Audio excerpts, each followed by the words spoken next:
Okay, so Alabama consistently ranks near the bottom in the national education outcome.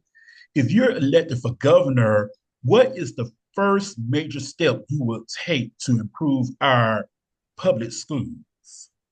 Lord, I'm not sure there's a first major step. I think we've got to seriously look at a comprehensive package here to try to increase all levels of schools. One of the problems that we've got here is that we've got some schools that don't get enough money. We got other schools that are flush with money.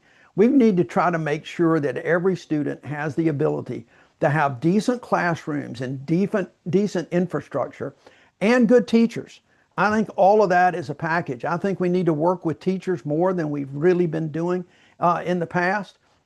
You know, one of the things that really troubles me about where Alabama has been going in the last few years is that we seem to be getting away from public education. You know, years ago, Alabama had a proliferation of private schools, but it was mainly because of school desegregation issues. Right. And we've gotten away in the last few years under the so-called school choice plan and the Choose Act by using taxpayer dollars to fund all these private schools that have been open. That really troubles me, taking away public money, taxpayer money, to fund public schools with no real accountability. Now, I think we need to take a long, hard look at the Choose Act, how we fund education, but also specifically what the metrics are going to be for success. We've got some on a national level. We're doing better in some areas than we've done. And I think Alabama can do a lot better than we have because, as you said, we've been consistently ranked toward the bottom. And that's true for a lot of things, but it's especially true for education. Okay. Teacher shortage are hitting rural and urban districts hard. How will you recruit and retain qualified teachers in every part of Alabama? It goes back to it to some extent. It goes back to money. I mean, teachers have to make a living. You know, teaching to me is a calling. It is one of those things like preaching and other things where it's really a public service, but you've got to give folks a decent living and not have them go into their pockets all of the time to make up the difference in the shortfalls for their classrooms that the school system can't provide. I think we have to look really seriously about how we recruit teachers, how we maintain teachers. When I was in the Senate, we tried a number of different things, whether it's student loan forgiveness, other things to recruit folks into these communities, into these rural areas. But again, you know, going back, the poorer systems can't pay the teachers in the same way as the richer systems can. And we've got to try to figure out ways to do that. I think candidate recruitment, but also giving them the incentives, making sure that they can earn a living wage because these teachers are incredibly dedicated. They need to have not just their salary, but they need to have their retirement to look for down the road so that they stay with this profession. But again, a lot of this goes back to how we allocate resources. Okay. So Alabama has some of the highest mental health needs, but some of the lowest resources. What would you do to expand mental health services across the state? Expand Medicaid. That is one of the biggest issues I have. I ran on that when I ran for the Senate in 2017. We tried and we talked about it throughout my Senate tenure. Since leaving the Senate in 2021, I've Mhm. continually talked about it. Alabama has lost out on literally billions of dollars, Nicholas, billions of dollars, Yes, because sir. we refused to expand Medicaid. And we did it not for economic reasons, obviously, by losing that kind of money. We did it for purely political reasons. Mhm. Partisan political reasons got in the way of Medicaid expansion, which would have included a lot of mental health abilities throughout the state. So that's number one. But I think there's also number two is you really have to make sure that people understand that there needs to be some type of school resources and other things for mental health. Mental health is such a broad topic now. It can include addictions of various kinds. It can include a number of things that we've got to deal with particularly with kids. And I think if we can address that with younger folks while we have them in school, a captive audience, so to speak, I think we can expand that to the general public. But, Medicaid expansion would go a long way. Telehealth, all of those things with using technology now to get to people so folks can talk to each other. That's just a real key, I think, going forward. Alabama got out of the mental health system years ago. We decided, it's just better to incarcerate people than to simply help them with mental health. We've got to get the criminal justice system involved in mental health as well as our education system. Now, law enforcement, hospitals, and families often carry the burden of untreated mental illness. How would you improve coordination between mental health providers, schools, and communities? Well, I'm not sure I alone can. That takes a lot of people. You just named off all the stakeholders that have to come together. One of the problems that we've had in this state, Nicholas, whether it's in mental health, education, healthcare in general, business, labor, folks don't sit down and talk to each other as much. They sit down and talk at each other, but they don't have dialogues. We need to bring these professionals together, all the stakeholders who have some interest in this. Let's find out what the best practices are. I don't believe that the folks in Montgomery right now listen to people outside the special interests that give them political donations. And that's a real problem. I think we've got to get folks on the front lines to sit down. This is not a quick fix that we've got to do. We've got to get all the stakeholders together, learn from them, find out where they can complement each other, how we can make our resources most efficient to do the best for the state. So there's just not one quick fix. It's going to take some time. It's going to take some effort, and everybody's got to contribute. Yes, sir. You are absolutely correct. Rural hospitals are closing across the state. How would you keep hospitals open and strengthen healthcare access in rural Alabama? Medicaid expansion is one thing. Again, that has been one of the biggest drivers. I don't think folks fully appreciate how much that has affected rural hospitals across the state. And our folks in Montgomery don't want to connect those dots because they will, if they really connect the dots and show how rural hospitals are connected to Medicaid funding and that we haven't expanded that Medicaid funding, then it's going to show that those folks in Montgomery have let folks down.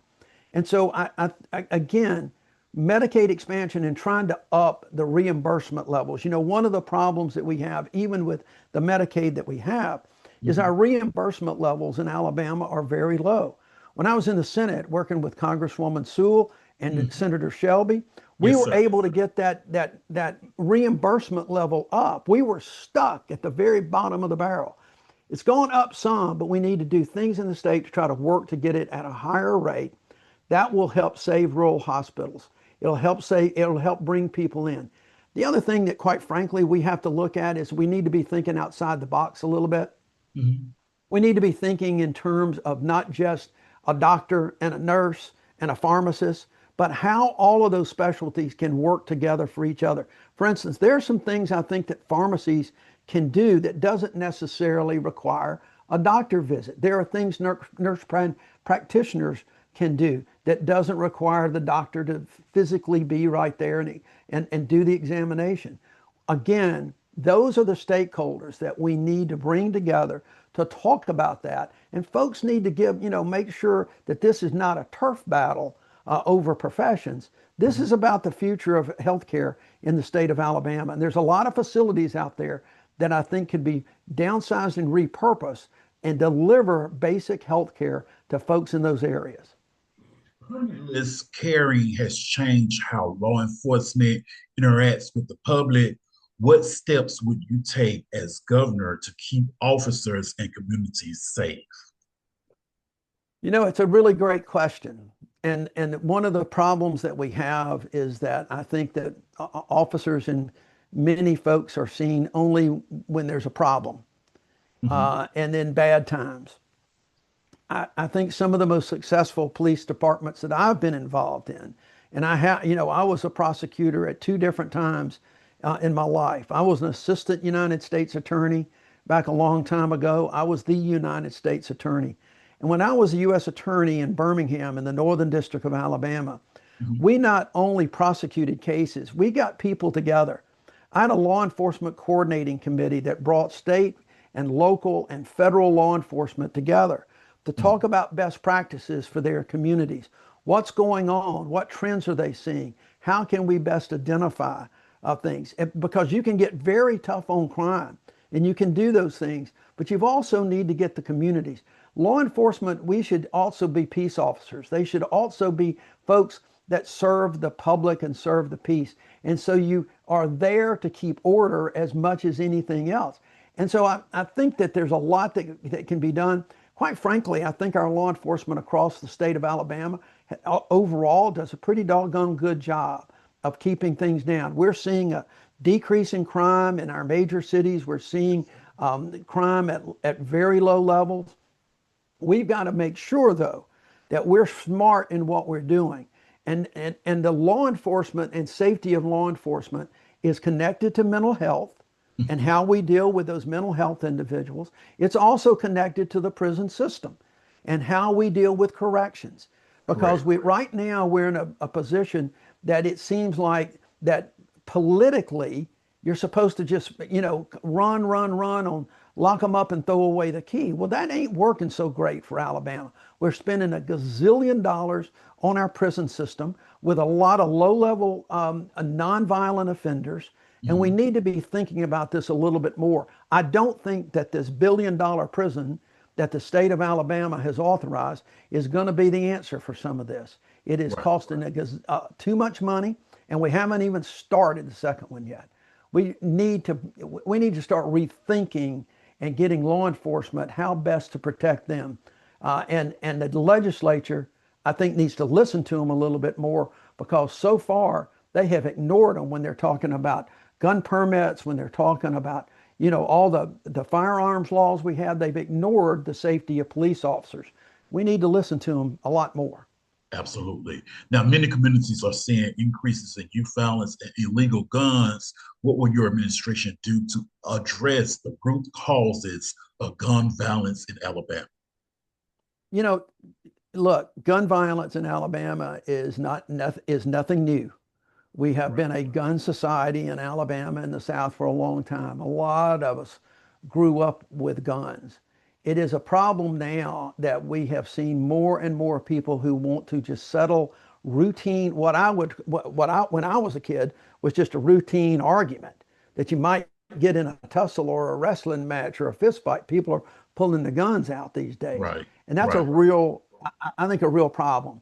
Again, this goes back, I think, to a combination of community things. It goes back to faith, it goes back to education, it goes back to mental health. All of these things take an effort. Those are mainly community based. And I want to do things, I really want, Nicholas, when I'm governor, to empower local communities to do the things necessary. It's like the United States on a smaller level. Communities are different, counties are different. What Yes. may work in one county may not work in another county. And so I want to empower folks. I think our state constitution is built in a way that it disengages mayors and city councils and commissioners to do those things that they feel appropriate for their community. So Mhm. we're going to take a look at that. I am a strong believer that we can solve these issues, but it's going to take a combination of a lot of people and a lot of talk. And at the end of the day, too, it's going to take a lot of family work and education to get people to resolve differences in a different way. Yes, sir. You've served as U.S. Senate senator and a federal prosecutor. What makes you the right person to lead Alabama right now? I've been looking at this state for a long, long time, Nicholas.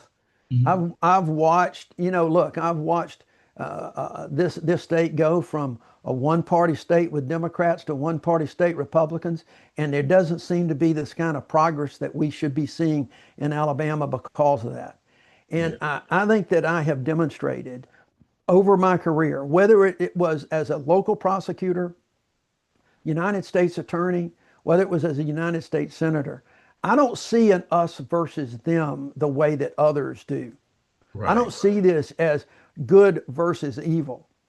What I see is a diverse Alabama from Mobile all the way to Huntsville and from East Alabama to West Alabama.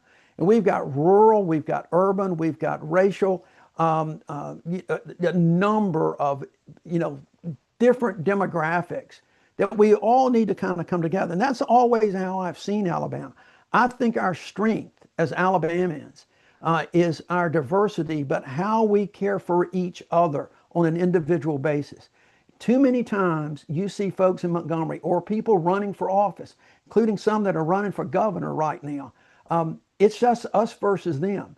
It's good versus evil. It's Yeah. red versus blue. That can't be the case. And I think I've demonstrated a history. You know, Nicholas, when I was in the Senate, Mhm. worked really hard to try to meet with all people, to do the things that I thought were in the best interest. And I didn't please everybody. I get that. You can't do that as a public Right. servant. But I don't think anybody could tell you that I didn't listen. I never called folks names. I never tried to divide people. I might Right. not agree with everything, but my mantra was always finding more dialogues rather than monologues. Because I think if we do that, we can find some common ground. And that's that common ground that'll move us forward. And I've got I think, a demonstrated record of public service and the things that I did in the Senate that I'm hoping that people will remember and look to and compare that with whoever ultimately my opponent might be. You know, I've got a primary. I want to work hard to win the Democratic primary, but then we'll focus on the general election as well. And I hope folks will compare the records of service to this state and to this country. Absolutely. Now, Governor Kay Ivey has signed several bills criticizing as targeting LGBTQ Alabamians. What will your approach be towards legislation affecting LGBTQ plus rights Well, community? you know, unfortunately, the governor can't dictate legislation anywhere. Any governor can't do that. You know, I believe in equality for all people. And I think a lot of the legislation that has been passed in the last few years is detrimental to the state. We've got to be a state that not only can we expand the businesses that we have, but we can attract both businesses and others. Remember, Huntsville's got Space Camp coming in. I mean, not Space Camp. I keep thinking about that. I was on the board at one time. Space Command that is now, you know, finally getting back to Huntsville. It was there when I left the U.S. Senate, and then it decided to go away for a little bit. But you've got a lot of things like that that are coming into Alabama, and we got to make sure that everyone that comes into Alabama that makes Alabama home and is welcome here. And quite frankly, we want to make sure that as folks like you graduate from our good colleges and universities or high schools or 2-year colleges or whatever they may be when they leave the nest, that they stay in Alabama, that they live here, they work here, they raise families here, and they're productive citizens of Alabama. So it's a combination of things to try to be inclusive. I really am very disappointed in the legislature's views on a lot of these things. I think they pander to a set of a very small subset of Alabamians, and that's really unfortunate. Yes, sir. Now, Alabama has one of the highest maternal mortality rates in the country, especially among Black women. As governor, what immediate action would you take to improve maternal health outcomes statewide? Again, I know that I sound like a broken record here. Part of that goes back to Medicaid expansion. We need to make sure those services are available to women across the state. That is one of the biggest issues.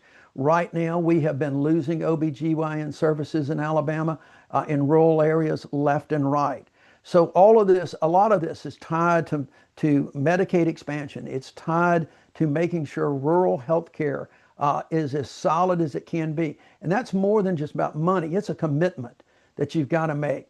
When I was in the Senate, I sponsored several pieces of legislation to try to deal with maternal health, particularly maternal health in minority communities. We have the highest maternal mortality rate and infant mortality rate is anybody in the country. And we've consistently been that way for a long time.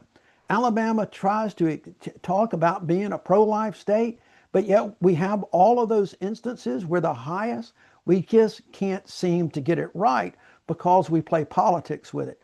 It's time to get away from the politics. It's time to come together to try to figure out how we can best save babies, save mothers, and make sure that we have the health care that they need, especially with the technology that's out there now. We should be able to deliver that health care on a much easier and much more cost-efficient basis that we're doing. So it was a signature of mine when I was in the U.S. Senate. It is going to be something I push constantly when I'm governor. Thank you so much, sir, for joining me on today. Give me one second, okay? Mm-hmm.